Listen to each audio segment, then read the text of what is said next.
Forbes India, CNBC-TV18 present India Inc. on the Move. Smart Manufacturing, powered by Rockwell Automation. Hello and welcome to India Inc. on the Move Smart Manufacturing Summit by Forbes India and CNBC-TV18 in partnership with Rockwell Automation. I'm Shruti Mishra. Now, in theory, it makes sense to create an inclusive culture, but what does that actually entail? What distinguishes inclusive actions from inclusive culture? The importance of diversity, equity, and inclusion at work has never been greater. So today we'll be sharing with you the importance of inclusive culture for efficient supervision and leadership through this interactive content and debate. So to discuss further on inclusion as a fundamental strategy successfully and the implementation of inclusive policies and procedures, I'm joined by a prestigious panel. So please welcome Raja Jamalamam Daka, Managing Director, Roche Information Solutions, Scott Woolridge, Regional President, Rockwell Automation AP, Prachi Rastogi, Diversity and Inclusion Leader at IBM Asia Pacific, and Raja Shivaji Ghosh, Managing Director at Sonepal. Panelists, welcome to the show. And let me start with a very important question. Most organizations are transforming their businesses and adopting digital transformation today, and this calls for a cultural change. Tell me, how does the organization deal with mindset change required by every employee? Scott, why don't you go first? I think in my experience, first you need to really understand what culture you want as an organization, what you've got today that you consider must-haves that has built your company successfully. And then when you look at the speed of digital transformation and speed of just the expectations of industrial cycles moving faster, what do you need to do as an organization to adjust to that? I know at Rockwell, we looked internally recently and we identified 3 areas, and it was speed of action, it was continuous improvement, and it was the willingness to compare ourselves to the best. So I think when you know what you have to change and where you have to focus, that's the starting point. And then I really think, making it at the heart of your strategy. People often talk cultural strategy. I think culture is the leading light of your strategy. If you can communicate that and talk around it on a regular basis, make it the first point that you try and work on as your team, your leadership teams, then you can start to drive some change. And I think fundamentally it comes down to leadership and leadership taking tangible actions. If you've got key cultural tenets you're trying to drive and change, you really want standout actions that are really noticeable across the organization, that people can point to and say, actually, it's not just words, there are actions being taken to try and move our culture forward. Very, very well put, Scott, there. And I want to get RJ in here. RJ, what according to you how does the organization deal with mindset change required today, especially by every employee? Shruti, thanks for the question. Very, very relevant question. And, we actually went through a long, painful digital transformation ourselves. It impacted 35,000 employees across nearly 100 countries. So having gone through that, I can certainly tell you it all starts from the top, like Scott mentioned so elegantly. It's no more about the command and control concept of leaders saying, we need the change, we need this culture, we need this, etc. But more about appreciating the fact that, helping people understand that need for change instead of telling people what to do, creating the awareness. That's where it all started for us. Nobody is going to make a change until they feel the pain themselves, until they see and understand. So creating the right kind of context, explaining the perspective, helping people understand. So it all starts with a need for a change, actually. That's one. And once we had those particular perspectives in place, again, Scott mentioned to this particular point of role modeling. You can tell people to do everything. You can ask people, threaten, coerce, do anything, or you do it and let people understand. And then we had to do it. And then we found that it's not just top management. We found a super powerful layer in between called middle management. All the people tend to look top employees. That's it. And then, miss this layer. We found this layer to be a super important layer where we needed to educate, because they get the brickbats from the bottom, targets from the top, and they're constantly wondering what to do. We found this layer to be important. Absolutely, RJ. And I like how you put it, that instead of telling people, create an awareness for inclusivity. And like Scott mentioned, culture is the leading light for creating this inclusive culture. That brings me to another question of mine, that what does a truly inclusive culture look like then? Prachi, if you could talk about this. What does an inclusive culture look like? Being in IBM, we started D&I about 112 plus years ago. We hired our first woman employee in 1899. We hired our first person with disability in 1913. And we included sexual orientation and sexual identity in our equal opportunity policy in 1953. And we haven't really taken that even one day for granted. We're doing, every day we're making efforts to be more inclusive as IBM. What does an inclusive culture look like? Where people can simply bring their whole selves to work and make a positive impact on the society. Where people feel free to be themselves, where people know that it's not just about policies and programs at the top, but actually inclusion is a ground reality. Where a person from LGBTQ plus community goes to a gender neutral bathroom and feels absolutely included or welcomed by the janitor staff as well, because the janitor staff is equipped to handle that. Where a mother comes back after delivery and can travel for client facing roles because her baby and a caretaker can travel with her and IBM pays for it.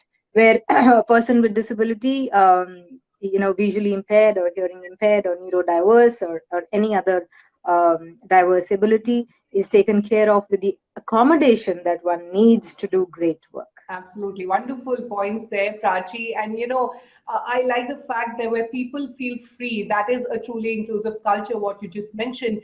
Raja Shivaji, do you agree with Prachi? What does a truly inclusive culture look like for you and for Sonpal? Yeah, so yes, I really agree with Prachi, and the points she said are very valid. But in today's digital age, bringing people from diverse backgrounds and diverse points of view, that in my mind is going the next step of diversity and inclusion.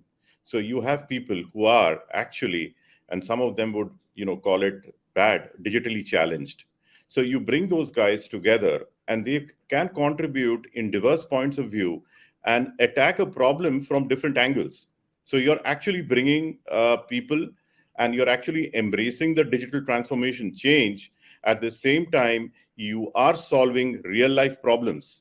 So to me, that is something which, we tried in Sonepar and, very baby steps in India, which we've taken. But really bringing some of the problems we had in our warehouses and simple answers, which, the warehouse floor managers could give us. And those were digitally transformed and made into solutions and elegant solutions. So this is something which, it's a real life example, but that's what I, look at when I talk about inclusion. Absolutely. And picking up from what you just mentioned, that the kind of issues you pointed out, and I want to go back to Scott again. Scott, what are the barriers to inclusion and how can you overcome them? Yeah, I think at times it can be simple actions have a profound effect. And I look at Rajay's comment about bringing diverse teams together, and I think that's a great first step. One of the areas we found that was a barrier, however, was at times language. So particularly in a technology company, some of the language was either not racially sensitive or not gender sensitive.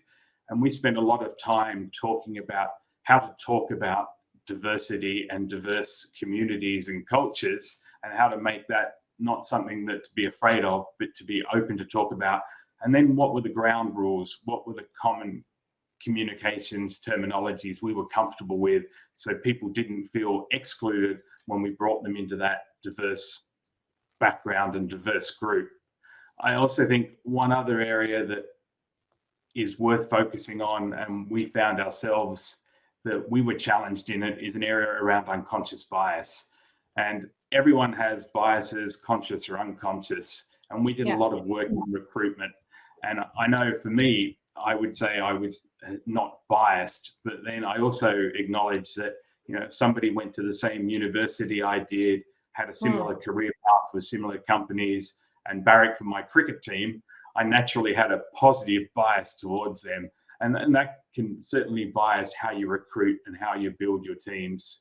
And we worked hard to make sure we had diverse interview panels that represented all different parts of our cultural mix to make sure that maybe a conscious positive bias to one person or one group wasn't having a negative, unintentional negative impact somewhere else. So I think that communications and language and thinking about the unconscious bias are two key areas that really do help improve inclusivity. Scott, if I can add a point here, Shruti, Sure, adding to what Scott said. Historically, we've had in our organization and in several places use the word called culture fits, and it was considered terrific to hire culture fits. Every team needed to have culture fits. Soon we realized culture fit, like Scott said, is nothing more than I'm hiring people from a similar university like his or a similar background or similar racial and ethnic makeup. And people were using culture fit to actually deselect those who could actually bring in diversity accidentally. And then we took a lot of time and came up with a new word called culture add, which means when you hire a different, you are adding and strengthening the culture. That changed the perception like anything. People now didn't look for culture fits and in the process look for people just like yourself. I think that was a big barrier, the culture fit word and its connotations and all that. I think that was a big barrier in our case. We overcame it by calling it as culture ads actually, and that helped us a lot. Okay, interesting pointers there. Scott spoke about the unconscious bias, and you spoke about culture fits and culture add. But I want to ask Raja Shivaji. Let me get you in here again. What success have you seen, and what has worked well for you? Yeah, so successes have come in very small steps. So embracing digital culture, I would say, is not easy. And then having all your people across diverse backgrounds to do it is the next step. So, successes, for example, we had a problem of inventory optimization. And there's a lot of data. There was a lot of data available. There was a lot of programs available to do it. But what we found out finally was that the guys, and coming back to the middle management layer, those guys who had the solution were not digitally equipped to solve that problem. So it was like reskilling them, and that's one of the challenges which you have when you try to embrace this.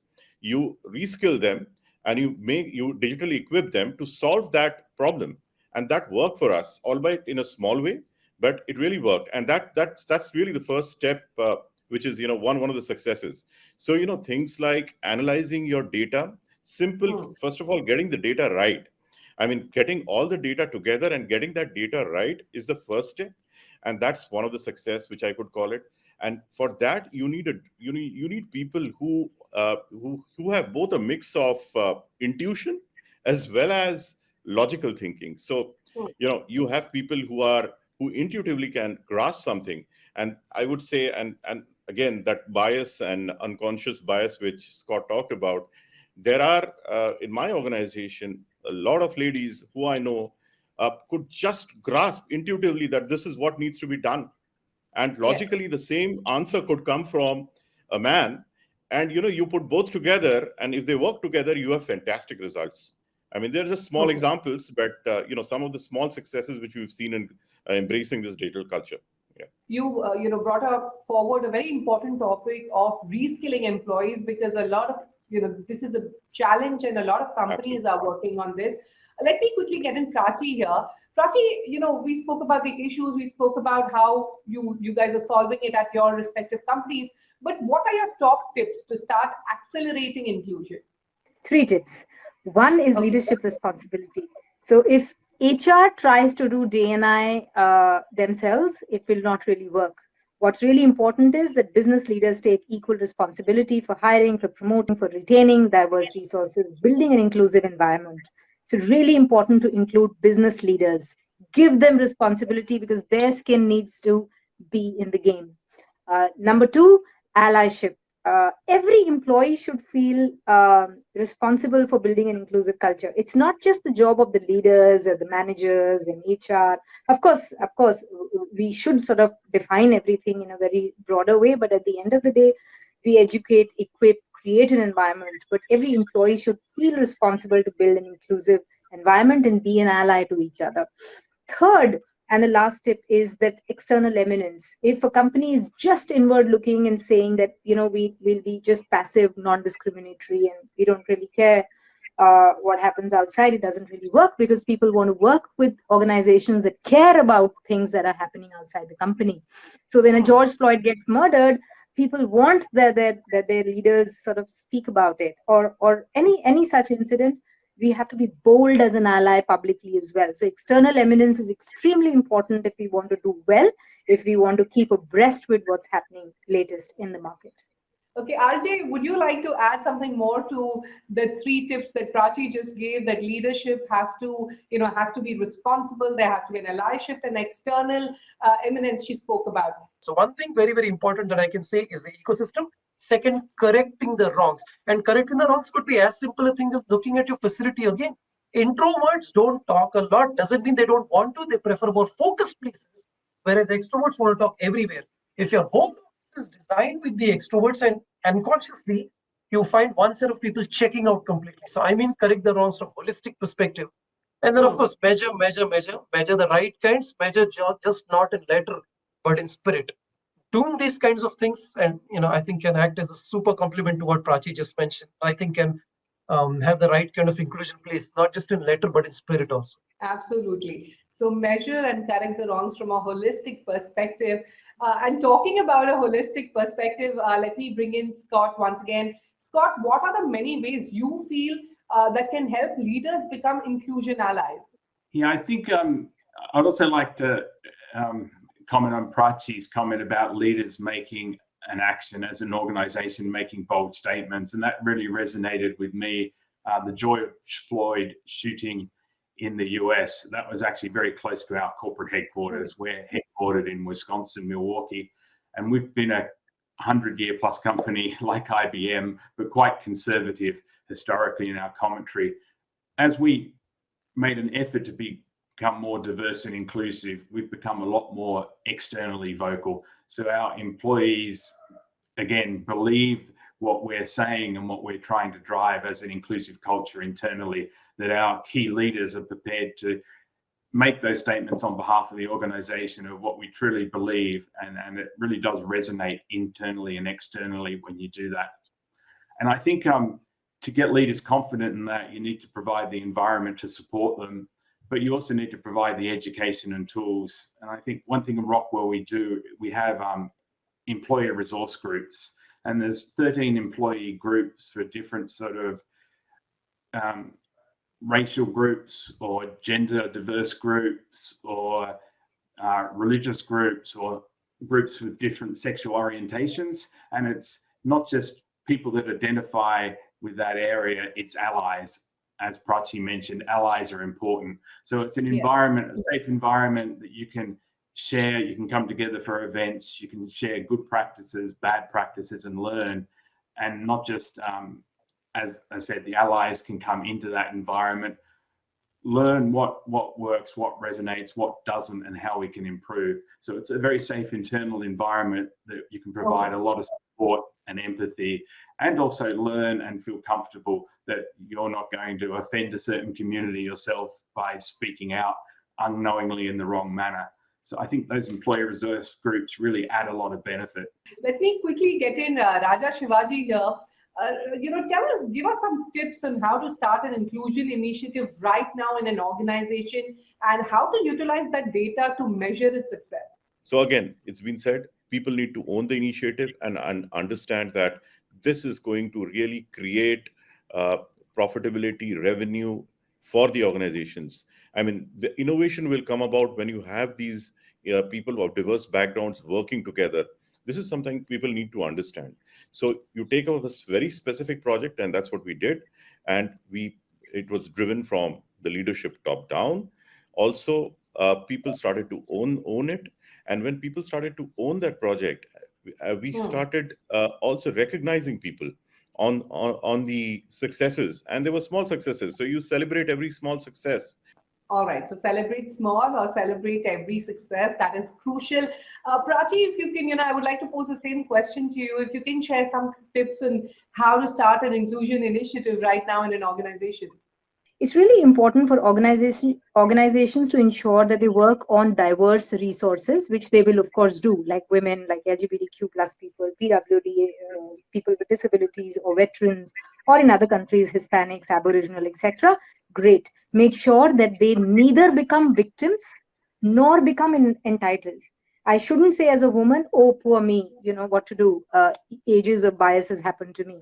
Nor should I say, I'm a woman, you better do something to retain me. You better do something to promote me. So everything which a company is doing is to make sure that Prachi works at her best. It is companies creating an equitable environment for a new mother with a lactation room or any other policy, so that the woman really works extremely well. So no victim attitude, no entitlement attitude. So everybody is inclusive. We love men equally. We love like we love women or any other gender. On the other side, it's really important to train your line managers really well. They need to know the law of the land. They cannot say no to a woman who's going on maternity leave. They cannot really say, no, I'll not take that woman on my project because she's going on maternity, and I'll train her and then train someone else. So that attitude needs, it's really important to educate line managers who are the real people. I mean, they are the real people who make inclusion a reality for us. Not push inclusion down their throat, not at all, but making sure that they know that it's a human and a business imperative. You're not doing any favor on anyone by being inclusive.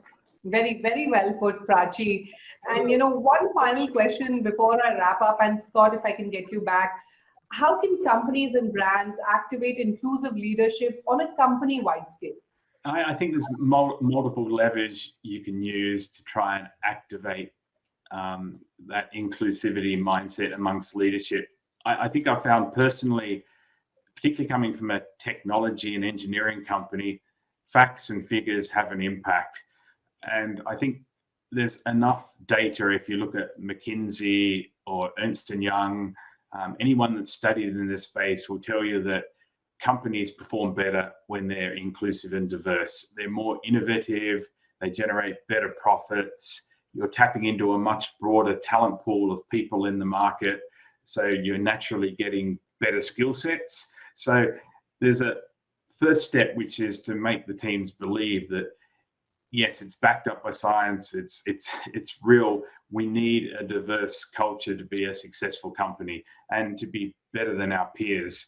And when people start to believe, okay, diversity makes our work environment much better, much more pleasurable, much more dynamic, and better performance, then I think you've broken through the first barrier. Absolutely, absolutely. Very well put. And, with that, I'll have to wrap up this session, but interesting thoughts there. The inclusion as a fundamental strategy must be implemented. The implementation of inclusive policies and procedures. Inclusivity is everyone's business. Lots of insights there from all of you. Many thanks for joining us today. It was an absolute pleasure talking to, Raja, RJ, Scott, and of course, Prachi. Very, very nice insights there. Many thanks for joining. Forbes India, CNBC-TV18 present India Inc. on the Move. Smart Manufacturing, powered by Rockwell Automation.